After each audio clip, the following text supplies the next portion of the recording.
लखनऊ से अजय जांडियाल की रिपोर्ट आपने देखी। पाकिस्तान लगातार नापाक हरकतें कर रहा है, उसका जवाब भारतीय सेना दे रही है। इन सब के बीच ही पाकिस्तानी रक्षा मंत्री ख्वाजा आसिफ का बड़ा बयान भी सामने आया है। पाकिस्तान के पास युद्ध के अलावा कोई विकल्प नहीं है, भारत से युद्ध के अलावा कोई विकल्प हमारे पास है नहीं। पाकिस्तान के रक्षा मंत्री ख्वाजा आसिफ ने यह बयान दिया है एक निजी टीवी चैनल पर इंटरव्यू देते हुए। जब उनसे पूछा गया कि भारत के साथ इस तनाव को वो कैसे देखते हैं, तो उन्होंने कहा चूंकि अब ये स्थिति आगे बढ़ चुकी है, इसीलिए पाकिस्तान के पास युद्ध के अलावा और कोई विकल्प है नहीं। पाकिस्तान जवाब दे रहा है, ऐसा पाकिस्तान के रक्षा मंत्री ने कहा। और यह भी कहा कि अब पूरी ताकत के साथ इस युद्ध में उतरना होगा, ये पाकिस्तान के रक्षा मंत्री ने कहा है। और आप जान लीजिए कि पाकिस्तान के यही रक्षा मंत्री ख्वाजा आसिफ, जो कि कुछ दिन पहले ये कह रहे थे कि भारत अगर जवाबी कार्रवाई को यहीं पर रोक देता है, यानी कि पाकिस्तान के खिलाफ कोई एक्शन नहीं लेता, तो हम भी यहीं पर रुक जाएंगे, क्योंकि पाकिस्तान आगे इस तनाव में नहीं बढ़ना चाहता है। और अब पाकिस्तान के रक्षा मंत्री ने एक टीवी चैनल को दिए गए इंटरव्यू में इस बात का खुलासा किया है। वो कह रहे हैं पाकिस्तान के पास युद्ध के अलावा कोई विकल्प है नहीं। सुनिए एक बात। देखिए, ये मेरा ख्याल है कि ये ऑप्शन जो है अब इसके अलावा अब कोई हमें अवेलेबल भी नहीं रही। अब इंडिया ने पिछले 3-4 दिन में बार बार जो एग्रेसिव मेजर्स अडॉप्ट किए हैं, अगर हम इंतज़ार करते रहे हैं किसी तरह सिचुएशन डीएस्केलेट हो जाए, लेकिन आई थिंक वो ऑप्शन जो है वो बड़ी मिनिमल सी रह गई है। अब वो ऑप्शन अवेलेबल नहीं है। वील हैव टू, जिस तरह इंडिया जो है ट्रीट कर रहा है सारी सिचुएशन को, we'll have to pay them back in the same coins. बिल्कुल, situation has arrived at a juncture where we have to settle the score. के रक्षा मंत्री है ख्वाजा आसिफ, जो कह रहे हैं कि भारत के खिलाफ आगे बढ़ने के अलावा, यानी कि युद्ध में आगे बढ़ने के अलावा कोई विकल्प है नहीं। दीपक विश्वकर्मा मेरे साथ में जुड़े हुए हैं।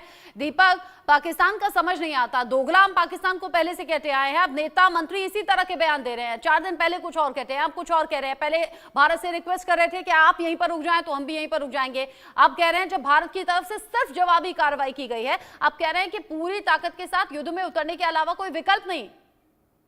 देखिए, पाकिस्तान के भीतर कोई सिंगल विंडो सिस्टम वाली कहानी नहीं नजर आती, क्योंकि वहां के आधे फैसले आतंकवाद और हाफिज सईद जैसे लोग रहते हैं। ये वही देश है जहां पर सेना कब्जा कर लेती है और सत्ता पर बैठ जाती है। ये वही देश है जहां पर इंटरनल इस तरीके की स्थिति बन रही है कि बलूचिस्तान इन्हीं के लोगों को मार रहा है, वो इन्हीं से परेशान है।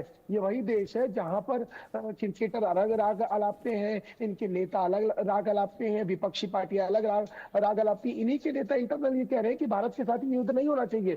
यहाँ पर कह रहे हैं युद्ध होना चाहिए, तो आप समझ सकते हैं यहाँ पर स्थिति उस तरीके की नहीं है। यहाँ किसी प्रकार का कोई सिंगल विंडो सिस्टम नहीं है। या जिसका जो मन कर रहा है वो बयानबाजी कर रहा है, वो बतौलेबाजी कर रहा है। और सबसे बड़ी बात यह है कि यहाँ की मौजूदा स्थिति में प्रधानमंत्री की कितनी चल रही है, ये भी किसी को नहीं पता लग रहा। क्योंकि आप देखिए जिस तरीके के फैसले लिए जा रहे हैं, जिस तरह की स्थिति उपज रही है, उन सब में एक बात ये साफ नजर आ रही है कि उन सब स्थितियों में अब मौजूदा स्थिति ये है, कभी वो कह रहे हैं युद्ध करना है, कभी कह रहे हैं नहीं करना है, कभी बात करेंगे, कभी नहीं करेंगे, कभी परमाणु की बात, कभी न्यूक्लियर की बात, कभी मिसाइल दागने की बात। इसे तमाम बयानवीर बन गए हैं। तो ये कहीं ना कहीं यहाँ पर सिंगल विंडो सिस्टम नहीं नजर आता। जिसका जो मन कर रहा है, जो जैसे समझ रहा है, वो वैसे जाके अपना मुंह फाड़ रहा है, वो वैसे जाके वो बात बोल रहा है। और बोलने के बाद उसको नहीं पता कि मैंने क्या बोला है, इसके क्या नतीजे होंगे, इसके क्या मायने होंगे। भारत जिस तरीके से संयमता से चीजें कर रहा है, संयमता से आगे बढ़ रहा है, हमने सिर्फ रिटेलिएशन का जवाब दिया है। हमने अपनी तरफ से अभी तक एक भी बार पहल नहीं की। यदि पहलगाम नहीं हुआ होता तो शायद ये नौबत नहीं आती। हमने तो बहुत कष्ट झेला है, हमने बहुत दौर देखे हैं। हम उस देश से आते हैं, हमारी संस्कृतियों परंपराएं वो है कि हम पहले हाथ ही जोड़ते हैं, हम पान खिलाते हैं, हम अदब से बात करते हैं, हम आदर सत्कार करते हैं। हमको ये नहीं सिखाया जाता कि इस तरह की हरकत की जाए, हमारे संस्कारों में नहीं है। लेकिन यहाँ से जिस तरीके से उन लोगों को मारना जिनका कोई दोषी नहीं है, जो छुट्टियां बनाने गए थे, जिनकी कोई गलती नहीं है, वो भी जाति धर्म पूछ के मारना।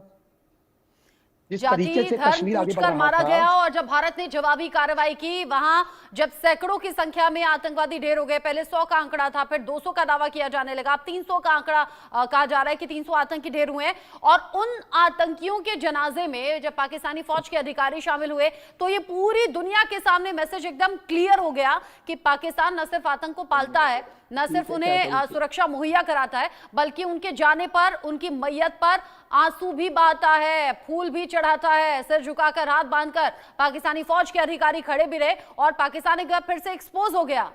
दीपक, आप रहिए मेरे साथ में। इस बीच बड़ा अपडेट भी है, पाकिस्तान से बड़ा अपडेट।